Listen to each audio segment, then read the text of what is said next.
US and European leaders discuss ways to end Russia-Ukraine conflict. Vietnam kicks off, inaugurates 250 major projects nationwide to mark 80th National Day anniversary.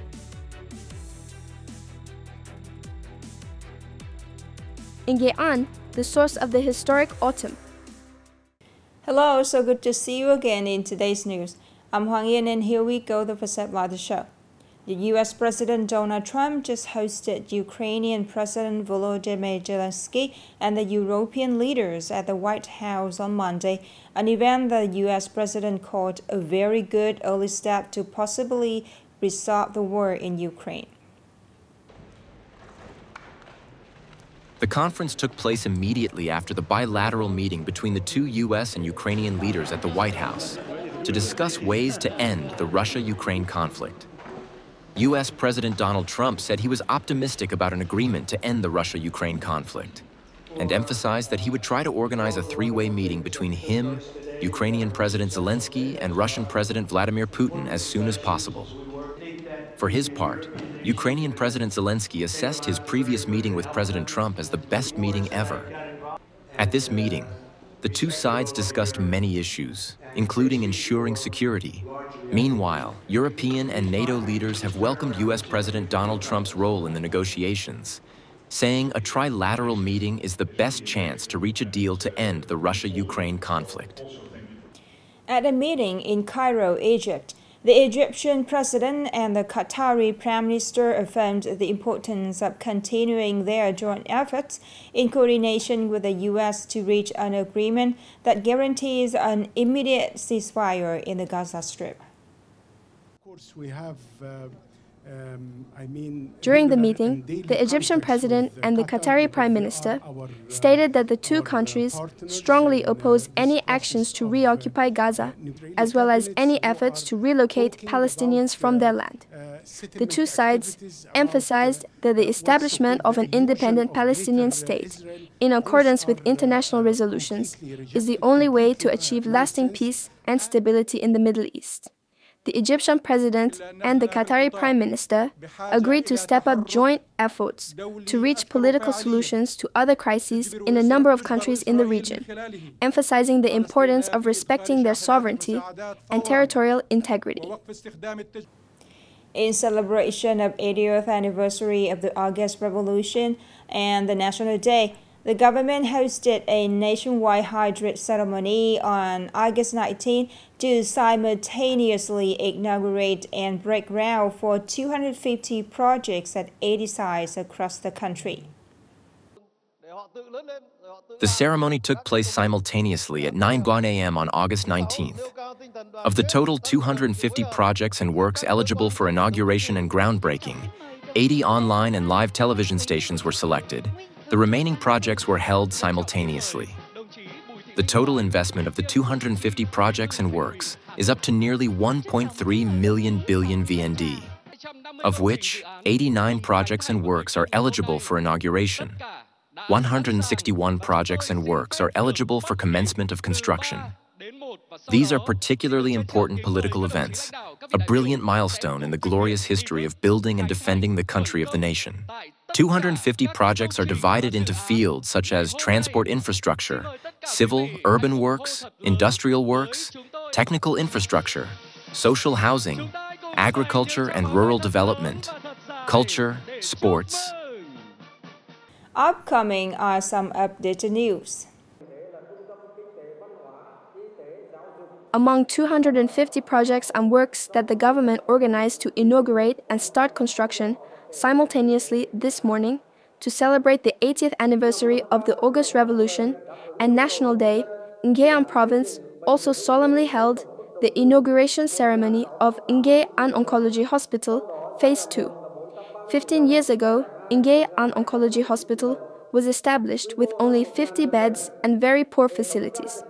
In order to improve the quality of medical examination and treatment, meeting the needs of the people, the project to build an oncology hospital with a total investment of 1,689 billion VND, of which Phase 1 is 430 billion VND, Phase 2 is 1,259 billion VND, with a scale of more than 1,000 beds. A system of modern equipment meeting international standards has been deployed and completed with a spirit of urgency, ensuring quality, absolute safety, and exceeding the required schedule. Under pressure from the U.S.'s 20% countervailing duties and global fluctuations, Vietnam's key agricultural, forestry, and fisheries export sectors are simultaneously changing direction. Each sector is seeking its own solution to maintain growth momentum. Wood export businesses with a scale of $50 to $300 million USD per year are still maintaining orders and negotiating flexibly. The industry expects to reach $16.1 billion USD for the entire year and is implementing long-term solutions such as building a raw material and auxiliary material center to aim for $17 billion USD by 2026. The aquaculture sector achieved a turnover of $7 billion USD in 7 months, an increase of 10% compared to the same period last year. This was due to proactively boosting exports before August 1st and diversifying markets to ASEAN, Europe, South America, and Japan. In 2025, the Prime Minister assigned Nghe An the target of building 1,420 social housing units. To date, the province has completed nearly 2,400 units, with an estimated total of over 12,500 units by year-end, significantly exceeding the assigned target. Nghe An has approved investment policies and ratified detailed 1,500 construction plans to implement 41 projects that include social housing, covering a total land area of 107 hectares. Once completed, these projects are expected to provide approximately 36,000 units. Currently, 34 projects have selected investors, comprising about 28,000 units, while 7 projects with roughly 8,000 units are yet to select investors.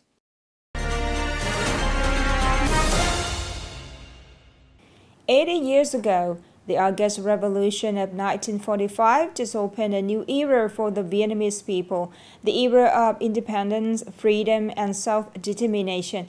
This victory was the culmination of a long and persistent struggle by our people under the leadership of the party.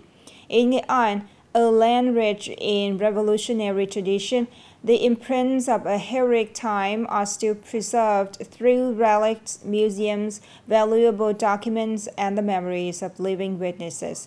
More in the story today.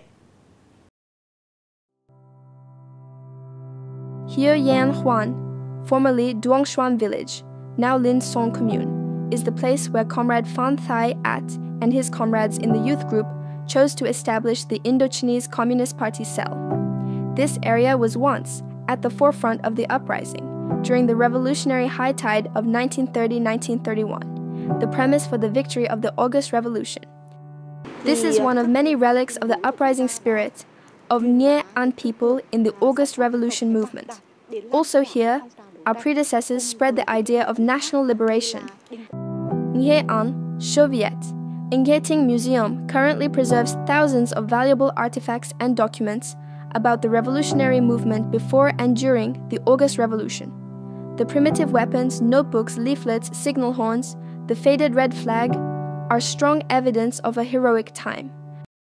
In recent times, museum staff have collected a great deal of documentation related to both the Nghe Ting Soviet uprising and the August Revolution. From this body of documents, we have 3D digitized several typical artifacts to maximize the utilization of these resources. I feel as though I'm reliving the heroic atmosphere of our ancestors. Each artifact is a valuable lesson, urging us to cherish the past and live more responsibly.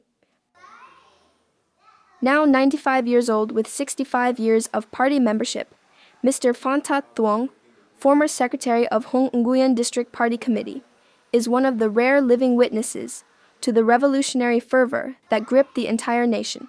For him, the memories of 80 years ago remain completely vivid. An unforgettable memory for me is the hardship of the people. I'll never forget the day we seized power and hearing Uncle Ho read the Declaration of Independence. The August Revolution is not just a page of history, it's a spiritual flame that continues to be preserved and ignited in Nghe An, a land always at the forefront of the nation's journeys. Now is the end of the show today. Thank you so much for your attention. Goodbye for now and see you later.